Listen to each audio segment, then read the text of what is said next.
Vishnu-Paadaadi-Keshanta-Stotram, Shloka 49. Matsyah Kurmo Varaho Narahariнаpatir Vamano Jamadagnyah Kakutstha Kamsaghati Manasija Vijayi Yascha Kalkir Bhavishyan Vishnor Amshavatara Bhuvana Hitakara Dharma Sansthapanarthaha Payasurmam ta ete Gurutara Karuna Bhara Khinnashaya ye. Anvayaha Gurutara Karuna Bhara Khinna Ashayaha Bhuvana Hitakaraha Dharma Sanstapana Arthaha Vishnoho Matsyaha Kurmaha Varahaha Naraharinapatihi Vamanaha Jamadagnyah Kakutsthaha Kamsaghati Manasija Vijayi cha Bhavishyan yaha Kalkihi ye Amshavataraha te ete mam payasuhu. This shloka describes the different forms of incarnation of Lord Vishnu, that is Amshavataraha.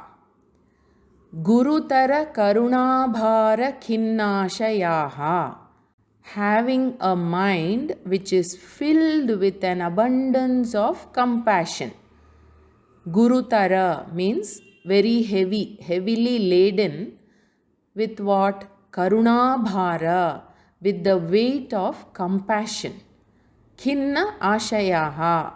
Ashaya is the mind and khinna means akrantaha, filled with or overcome with. A mind which is overcome with an abundance of compassion. And then bhuvana hitakaraha. The mind is very keen in bringing goodness to the world. And also dharma sanstapana arthaha, with the purpose of establishing righteousness in the world. Vishnoho are Lord Vishnu's ye amshavataraha, those incarnations.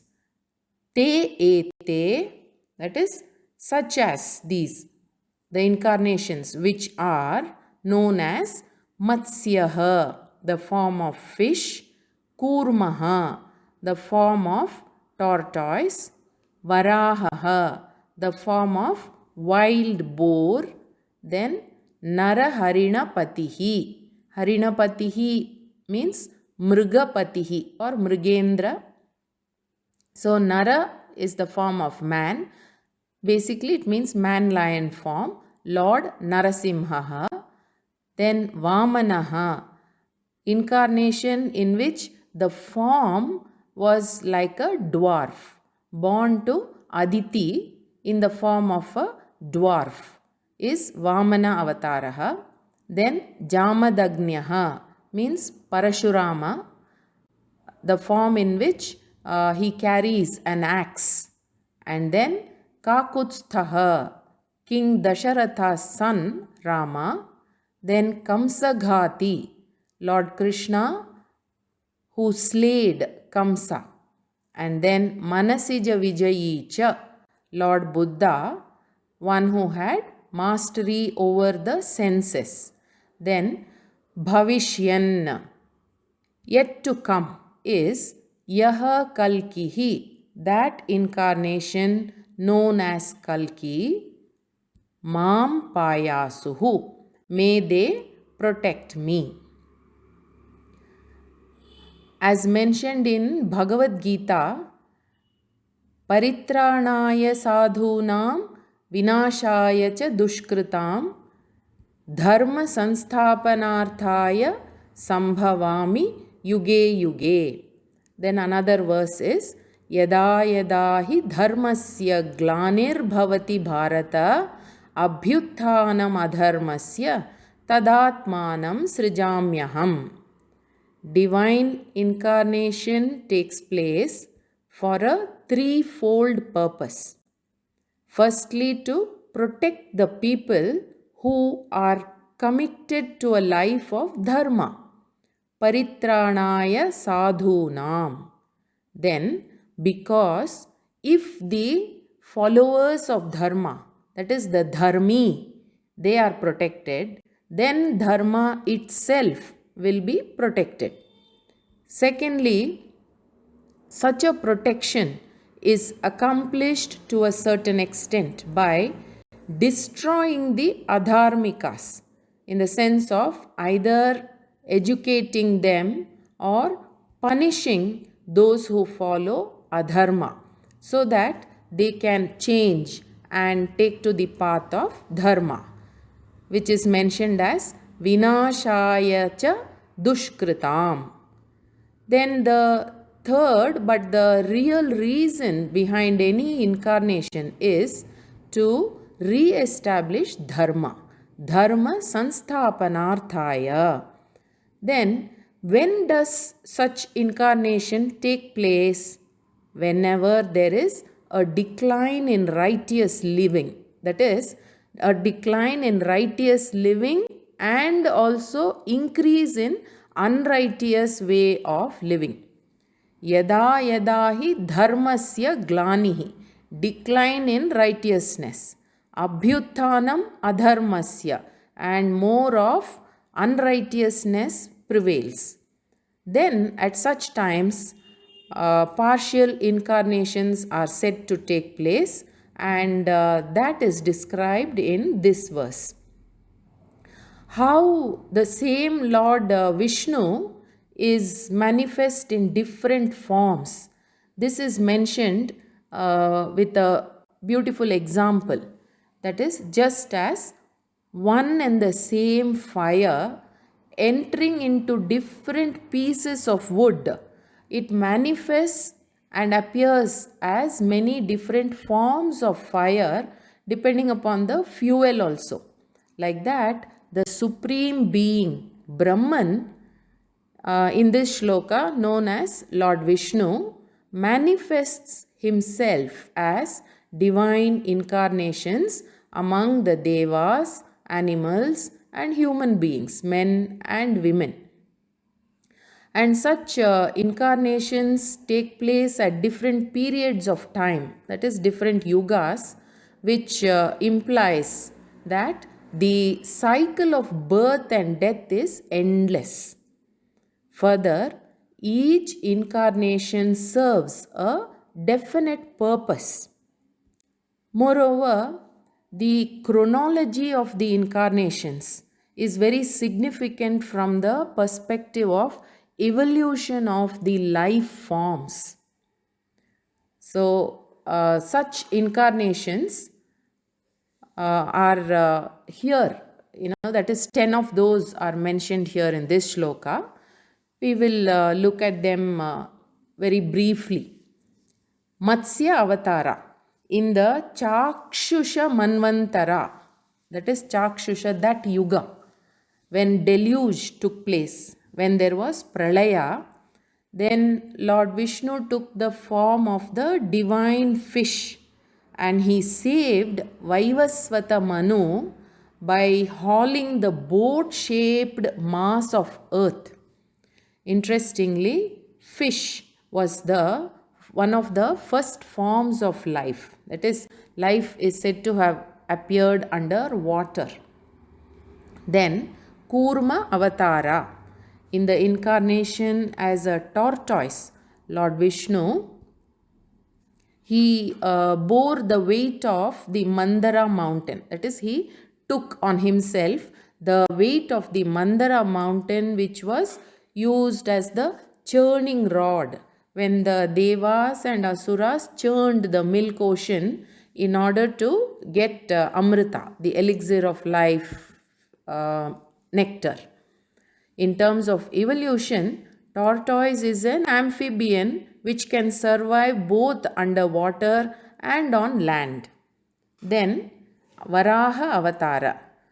As a wild boar, Lord Vishnu fought with Hiranyaksha and saved the earth from drowning in the ocean. Boar or Varaha stays on the surface of the earth, which indicates further evolution, that is, a further increased growth of life form in the sequence of evolution. Then Naraharina Pati means Narasimha. Lord Vishnu appeared with features of a lion and a man, the face and limbs resembling a lion. So he took this form to save Prahlada, the great Vishnu devotee, to save him from his father Hiranyakashipu, who was consumed by pride and arrogance. Thereby, Dharma was restored. Appearance as Narasimha showed the omnipresence of the Lord. And then Vamana Avatara, in the incarnation in the form of a dwarf, that is, a son born to Aditi and Kashyapa, is Vamana Avatara. During a sacrifice, a yajna, Lord Vishnu approached King Bali and asked for 3 feet of land. It was actually really to take back the 3 worlds, Bhuloka, Devaloka and Patalaloka, from the clutches of Bali. As mentioned in Shloka 13 of this stotram, Vishnu-Paadaadi-Keshanta-Stotram, as a result of this Vamana avatara, Indra regained his place, Swargaloka, and then Mahabali, with his ego subdued, he was sent back to Patalaloka. Then Jamadagni, born as son of sage Jamadagni or Bhargava, popularly known as Parashurama Avatara. In this incarnation as Parashuramaha, as one who is wielding the axe, Lord Vishnu explained the duties of a Brahmana and a Kshatriya. Parashurama was a devotee of Lord Shiva. Parashurama was a devotee of Lord Shiva. He was gifted an axe as a boon. He wiped out the Kshatriyas from the earth because the Kshatriya kings were ill-treating the people of Brahmana Varna. Then Kakutsthaha means incarnation of Lord Vishnu as King Dasharatha's son Ramaha. There was a sage king, Raja Rishi, named Kakutsthaha in the Ikshvaku dynasty. Now, being born in that lineage of king, Sri Ramaha is also known as Kakutsthaha. That is, Kakutstha Vamshodbhavaha Kakutsthaha. It is a Gotra Nama. This incarnation emphasized the duties of a person in different roles. And then Kamsa Ghati has been mentioned in the shloka. The verse mentions Lord Krishna as a slayer of Kamsa, who was the son of King Ugrasena of Mathura. A demon named Kalanemi was the son of Hiranyaksha. He was a Vishnu-dveshi, that is, he hated Lord Vishnu. As per his karmic deeds, in one of his rebirths, Kalanemi was born as Kamsa. Lord Vishnu, in his incarnation as Krishna, the son of Devaki and Vasudeva, he killed Kamsa to restore Dharma. Then the shloka mentions Manasija Vijayi, which means one who has complete mastery over the senses and the ways of the mind. So it means, that is, Manasija Vijayi means Lord Buddha as an incarnation. Because Lord Buddha had transcended sensual pleasures and he had complete control over the ways of his mind. Thinkers say that the incarnation manifest as Buddha was with the purpose of establishing non-violence, ahimsa, at a time when killing of animals was very prevalent. Like this shloka mentions all the 10 incarnations. Incarnations are actually innumerable, but here these are popularly known. So these 10 incarnations are said to have been taken by Lord Vishnu because his mind was very heavy, being filled with compassion for the devotees. So the prayer is, may such a compassionate Lord Vishnu, who manifest in these 10 different forms, protect me, the devotee. Or in other words, when one meditates on these forms of Lord Vishnu, one is protected. Explanation for this verse is concluded. Namaste.